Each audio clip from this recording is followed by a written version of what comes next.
Bismillahirrahmanirrahim. हम start कर रहे हैं chapter number 6, that is construction of a hypothesis. The book that we are using is Business Research Methods by Ranjit Kumar. So इस chapter में हम बात करेंगे कि हाइपोथेसिस होते क्या हैं, देन उसके फंक्शंस के ऊपर थोड़ी सी तवज्जो देंगे और हाइपोथेसिस टेस्टिंग क्या हो सकती है और what are the different types of hypothesis. So let's start the concepts regarding hypothesis. Definition के हवाले से अगर हम बात करते हैं तो मोस्ट इम्पॉर्टेंट कंसिडरेशन जो हमें मिलती है रिसर्च के हवाले से वो है formulation of the research hypothesis. Because हमने जो रिसर्च प्रॉब्लम जनरेट की थी क्वांटिटेटिव रिसर्च को करते हुए, उसी रिसर्च प्रॉब्लम को हम कन्वर्ट कर रहे होते हैं into the form of a research hypothesis. So hypothesis के हवाले से जो चीज़ें इंपॉर्टेंट हैं वो ये है कि हाइपोथेसिस हमारे जो रिसर्च प्रोसेस है उसमें एक क्लैरिटी लेकर आता है. हमारा फोकस जो है उसको शो कर रहा होता है टुवर्ड्स आवर रिसर्च प्रॉब्लम. लेकिन अगर हम बात करें कि क्या ये हर रिसर्च स्टडी का लाजमी जुज है या नहीं, तो इसमें हमारे पास जवाब आता है कि there are different elements. Few researchers might require the presence of hypothesis, लेकिन कई ऐसी रिसर्चेस भी हो सकती हैं जो हाइपोथेसिस के बगैर भी किसी फिनोमेना को एक्सप्लोर कर सकती हैं. सो आप चाहें तो जितने मर्जी hypothesis according to the research study that you are going through वो बना सकते हैं. लेकिन इसके लिए जो ज़रूरी चीज़ है कि आप जो भी हाइपोथेसिस बनाते हैं वो बेसिकली किसी हंच या आइडिया से जनरेट हो रहे होते हैं और फिर आप उसको टेस्ट करने की कोशिश कर रहे होते हैं. सो एज अ होल अगर हम इसको कंक्लूड करने की बात करें तो hypothesis are somewhat necessary for research, quantitative research, लेकिन ज़रूरी ये भी नहीं है कि हर रिसर्च में हाइपोथेसिस बने हुए हों. और hypothesis are based upon a hunch or an idea of a situation जो कि रिसर्चर जनरेट करता है from the previous research studies.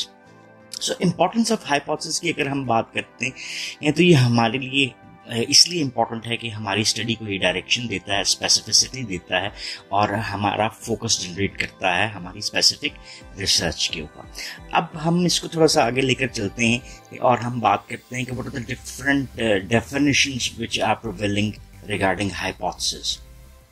तो यहाँ पे हमारे पास डिफरेंट टाइप्स ऑफ डेफिनेशंस हमें मिलती हैं. पहली डेफिनेशन देखते हैं और हम बात करते हैं कर्लिंगर के मुताबिक. कर्लिंगर ये कहता है कि hypothesis is a conjectural statement of the relationship between two or more variables. सो इसके मुताबिक क्या हुआ कि कोई भी हाइपोथेसिस जो है एक ऐसी स्टेटमेंट है जो कि रिलेशनशिप को डिटरमाइन कर रहे होता है दो या दो से ज्यादा वेरिएबल्स के बीच में. देन अगर हम बात करते हैं वेबस्टर्स के डिक्शनरी के मुताबिक 1976 डेफिनेशन जो उन्होंने दी है, hypothesis is a preposition, condition और principle which is assumed, perhaps without belief, in order to draw out its logical consequences, and by this method to test its accord with facts which are known or may be determined. So it's a little bit long definition जो कि basically आपको बता रहा है कि hypothesis एक proposition है, एक conditions हो सकती हैं जिसमें हम ये assume कर रहे होते हैं जिसपे हमारा शायद पूरा यकीन ना भी हो, ताकि हम उसके बारे में logical consequences जो हैं वो draw कर सकें और इस method के थ्रू हम टेस्ट कर सकते हैं अबाउट द फैक्ट्स जो कि शायद हम पहले से नहीं जान रहे होते. सो इसके अलावा ब्लैक एंड चैंपियन की डेफिनेशन ऑफ अ हाइपोथेसिस ये हमें ये बताती है कि it's a tentative statement about something the validity of which is usually unknown.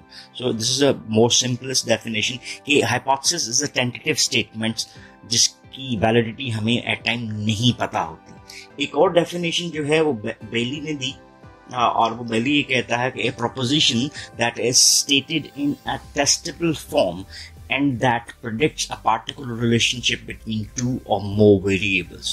In other words, if we think that a relationship exists, we first state it as a hypothesis and then test the hypothesis in the field. इसको थोड़ी सी example से भी समझने की कोशिश करते हैं. अगर हम कहते हैं ये एक A वेरिएबल है और ये हमारे पास B वेरिएबल है और हम इसका एक हाइपोथेसिस बनाते हैं कि there is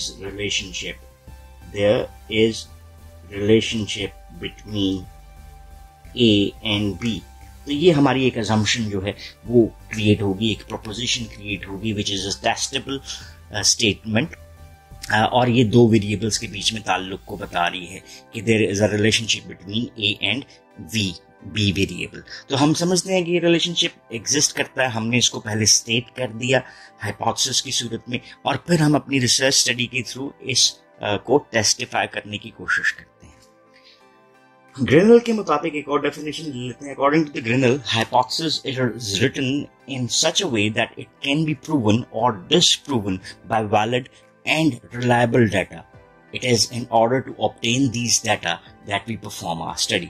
So Grinnell के मुताबिक एक hypothesis एक written statement होती है जो कि prove हो सकती है, सही भी, और वो गलत भी साबित हो सकती है, और उसकी बेस क्या है?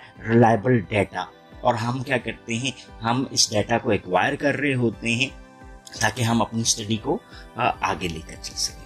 सो इन तमाम डेफिनेशंस को अगर हम कंक्लूड करने की कोशिश करें तो हमारे सामने जो बेसिक एक आउटकम नजर आती है वो ये नजर आती है कि हमारे पास 3 बेसिक कैरेक्टरिस्टिक्स आ जाते हैं किसी भी हाइपोथेसिस के। First characteristic that we come to know is it is a tentative proposition. Tentative हम किसको कहते हैं? For which we are not sure of. So it is tentative कि फॉर इंस्टेंस अब इसी डेफिनेशन को लेकर चलते हैं जो हमने यहाँ पर बनाई और एग्जांपल क्रिएट की। हमने ये टेंटेटिव स्टेटमेंट दे दी कि ए और बी का आपस का रिलेशनशिप एग्जिस्ट करता है, we are not yet sure about. So ये पहला कैरेक्टरिस्टिक हो गया। Its validity is unknown. क्या ये दुरुस्त भी है या नहीं, ये अभी हमें नहीं पता, क्योंकि जब भी रिसर्चर काम कर रहा होता है तो वो प्रीवियस रिसर्चेस की बेस के ऊपर, लिटरेचर रिव्यू की बेस के ऊपर एक प्रपोज रिलेशनशिप क्रिएट कर रहा होता है, और अब जो डाटा हम एक्वायर करेंगे उसकी बेस के ऊपर क्या रिलेशनशिप वेरीफाई होता है या नहीं होता, कोई भी रिसर्चर उसके बारे में श्योर नहीं होता। सो इसका मतलब क्या हुआ? सेकंड हमारे पास इसकी कैरेक्टरिस्टिक के आगे कि इसकी वैलिडिटी का हमें नहीं पता होता। और थर्ड कैरेक्टरिस्टिक हमारे पास जो आता है कि मोस्ट केसेस में it specifies a relationship between 2 और मोर वेरिएबल्स। अब ये 2 वेरिएबल्स के रिलेशनशिप को हम अगर देखते हैं तो there is a relationship between A and B, और मोर देन 2 की बात कर लेते हैं तो ए एंड सी। तो यहाँ पर हमारे पास 2 हाइपोथेसिस हुए, ए और बी वाला और ए और सी वाला। सो कोई भी एक रिसर्च एक हाइपोथेसिस भी बना सकती है और मोर देन 1 हाइपोथेसिस के ऊपर भी काम कर सकती है। So that's how we have defined what is a research hypothesis, और उसकी डिफरेंट डेफिनेशंस को हमने देखा। इसमें इंक्लूड करते हैं कि हमारे पास जो हाइपोथेसिस क्रिएट होते हैं उसके फंक्शंस क्या हैं। कुछ रिसर्चर्स ये बिलीव करते हैं कि जब हम कोई स्टडी कंडक्ट कर रहे होते हैं तो हमें हाइपोथेसिस की जरूरत है, लेकिन इट इज नॉट मेंशन्ड कि हर स्टडी में हाइपोथेसिस जरूर होंगे। जबकि हम अगर हाइपोथेसिस की बात करते हैं तो हमारे लिए ये इंपॉर्टेंट होते हैं, इसलिए जो हमने पहले भी बात की कि ये हमें क्लैरिटी जनरेट करते हैं हमारी रिसर्च प्रॉब्लम के हवाले से। सो हाइपोथेसिस फॉलोइंग फंक्शंस जो हमारे लिए परफॉर्म कर रहा है उसको थोड़ा सा देख लेते हैं। पहला फंक्शन जो हाइपोथेसिस हमारे लिए कर रहा है that is the formulation of hypothesis provides a study with focus. देखिए, आपने बहुत सारा काम किया, बहुत सारी आपने रिसर्च को देखा, और उसी की बिना के ऊपर आपने क्या कर लिया कि आपने एक आइडिया जनरेट किया, और उस आइडिया को अब आप ट्रांसफॉर्म किसकी सूरत में कर रहे हैं? You are transforming it into a specific hypothesis. तो आपकी स्टडी का फोकस अब किसके ऊपर हो गया? उस एक हाइपोथेसिस या एक से ज्यादा हाइपोथेसिस जो कि आपने जनरेट कर रहे हैं। So it tells you what specific aspects of a research problem to investigate. तो ये हमारे पास पहला पॉइंट हो गया। अब हम बात करते हैं दूसरे बेसिक पॉइंट के ऊपर जो कि फंक्शन ऑफ अ हाइपोथेसिस हमारे सामने आता है कि एक हाइपोथेसिस हमें ये tells you that what data to collect and what not to collect. अब इसके ऊपर भी थोड़ी सी तवज्जो देने की कोशिश करते हैं कि ये हाइपोथेसिस हमें क्या बता रहा है कि हमें क्या डाटा कलेक्ट करना है और क्या नहीं कलेक्ट करना। ये जो हमने एग्जांपल दी थी, यहाँ पे हमारे पास ए और बी का रिलेशनशिप है और ए और सी का रिलेशनशिप है। तो अब हमने डाटा किस पर का कलेक्ट करना है? We have to collect data regarding A variable, then we have to collect data regarding B and then C. So हमने अपने आप को कंसंट्रेट कर लिया कि हमारा जो 3 वेरिएबल हैं जिसके रिलेशनशिप के ऊपर हमने हाइपोथेसिस बनाए हैं, हमें उसी का डाटा चाहिए। इसके अलावा जो डिफरेंट वेरिएबल्स हैं शायद वो हमें रिक्वायर्ड नहीं है। सो अगेन इस पॉइंट ने हमें क्या ऐड कर दिया, हमारे फोकस ऐड कर दिया towards our study. Then third point जो हमारे सामने आता है, as it provides a focus, the construction of a hypothesis enhances objectivity in a study. अब ये ऑब्जेक्टिविटी हमारे पास कैसे ऐड हो रही है कि हमने सिर्फ इन तीन वेरिएबल्स के रिलेशनशिप को असेस करना है, और इन तीन वेरिएबल के रिलेशनशिप की जब असेसमेंट करनी है तो हमने ए का रिलेशनशिप बी से देखना है और ए का रिलेशनशिप सी से देखना है। सो हमारा ऑब्जेक्टिव ऑफ द स्टडी किससे रिलेट किया, that is to find out the relationship between A and B and A and C. So objectivity जो रिसर्च में ऐड होगी वो भी हमारे सामने क्लियर है। और देन चौथे पॉइंट के ऊपर आ जाते हैं और बात करते हैं कि जी a hypothesis may enable you to add to the formulation of theory. It enables you to conclude specifically what is true or what is false. So इसको थोड़ा सा हम देखते हैं। हमने जो प्रीवियस लेक्चर्स अपने देखे थे उसमें हमने एक कॉन्सेप्ट पढ़ा था that was termed as theoretical framework. Theoretical frame. इस theoretical frame से हमने क्या बनाया था, इस theoretical frame से हमने अपना कॉन्सेप्चुअल फ्रेमवर्क बनाया था। यानी हमारा जो कॉन्सेप्चुअल फ्रेमवर्क है, जो प्रपोज्ड रिलेशनशिप हम वेरिएबल्स का प्रेजेंट कर रहे हैं, that is based upon a theory, और वो थ्योरी हमने अपने लिटरेचर से देखी थी। अब ये चौथा पॉइंट हमें ये बता रहा है कि एक हाइपोथेसिस आपको इस काबिल बनाता है कि आप एक थ्योरी की बेस पे एक थ्योरी क्रिएट कर सकते हैं।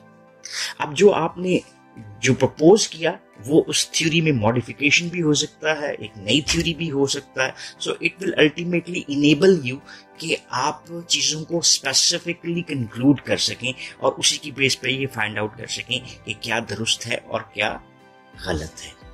सो इस लेक्चर में हमने जो बात की that was related with hypothesis, उसकी डेफिनेशन, और फिर हमने जो एंड के ऊपर देखा, हमने फंक्शंस ऑफ हाइपोथेसिस में 4 फंक्शंस को डिस्क्राइब करने की कोशिश की। So that's all for this lecture. If you still have any questions or queries, you can ask in the comment section, and definitely we will love to answer those. So thank you very much for watching this video. Have a nice time. Allah Hafiz.